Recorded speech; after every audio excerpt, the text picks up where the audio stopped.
Hi అండి, ఎలా ఉన్నారు? అందరూ బాగున్నారా? నేను ఎగ్ పెప్పర్ ఫ్రై చేస్తున్నాను. దానికి ఏమేమి కావాలో చూపించేస్తాను.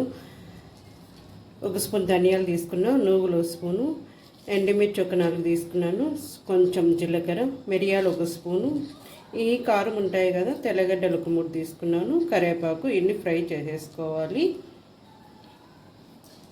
ఫస్ట్ మిరియాలు ఇన్ని ఫ్రై చేసేసుకున్నాను.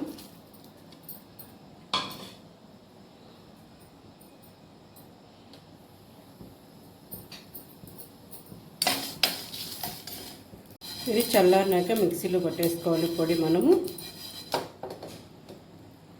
ఎగ్ ఉడకబెట్టుకొని ఇలా కట్ చేసి పెట్టేస్తున్నాను. 2 వైపులు ఇట్లా కట్ చేసి పెట్టేసుకున్నాను ఎగ్.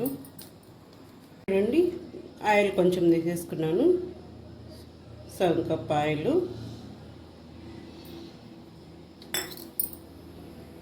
ఆయిల్ వేడైపోయినాక ఒక కప్పు ఎర్రగడ్డలు తీసేసుకున్నాను, సన్న కట్ చేసి పెట్టేసుకున్నాను. ఎర్రగడ్డలు ఈ కలర్ ఫ్రై అయిపోయినాక ఇప్పుడు ఎగ్ వేసేసుకుందాం. మీకు కరివేపాకు వేయట్లేదండి, కరివేపాకు ఫ్రై చేసేసుకున్నాం కదా మనము, అని వేయట్లేదు. ఎగ్ ఫస్ట్ ఇది ఇట్లా వేసేసుకుంటున్నాను.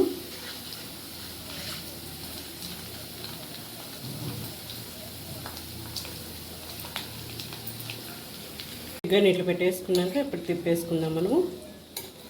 ఎగ్ అని ఇట్లా తిప్పేసుకోవాలి కదా.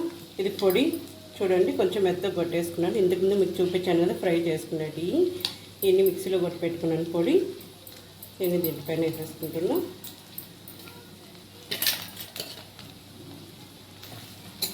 బాగా తిప్పేసుకున్నా.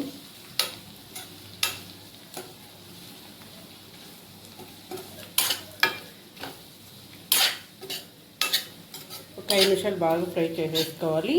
సిమ్లో పెట్టుకొని ఫ్రై చేసేసుకోవాలి. ఇదంతా సాల్ట్ వేసుకున్నాను, రుచికి పడే సాల్ట్ వేసుకుంటున్నాను. తక్కువైతే మళ్ళీ వేసుకోవచ్చు.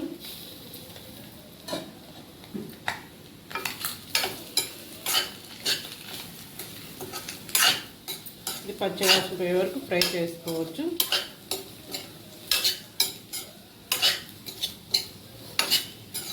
మనకి ఎప్పుడైనా జలుబు చేసినప్పుడు, దగ్గు వచ్చేటప్పుడు ఇలా మిరియాలు వేసుకొని ఫ్రై చేసుకుంటే బాగుంటుంది.